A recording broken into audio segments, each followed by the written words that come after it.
શારદા વિદ્યા મંદિર સંકુલના આચાર્ય શ્રી બીનાબેન પરમાર દ્વારા જન્મદિવસ પર ચોકલેટ જેવી અન્ય વસ્તુઓ બંધ કરી આખર તારીખે સામૂહિક યજ્ઞ કરવાનો સંકલ્પ.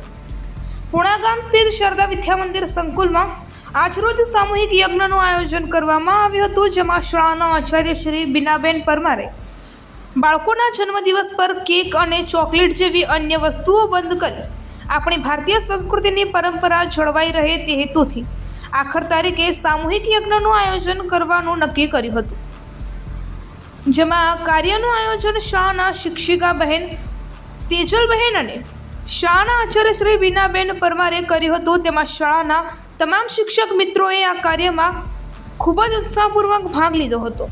આ સામૂહિક યજ્ઞમાં જે વિદ્યાર્થીઓનો જન્મદિવસ આવ્યો હતો તે વિદ્યાર્થીઓના વાલીઓએ આ સામૂહિક યજ્ઞમાં ખૂબ જ ઉત્સાહપૂર્વક ભાગ લીધો હતો. તેમાં ગાયત્રી પરિવારના પ્રાગજી મહારાજે ધાર્મિક વિધિ મુજબ શ્લોકોના ઉચ્ચારણ સાથે યજ્ઞની શરૂઆત કરી હતી અને વાલીઓએ યજ્ઞમાં જવતર હોમી યજ્ઞનો લાભ લીધો હતો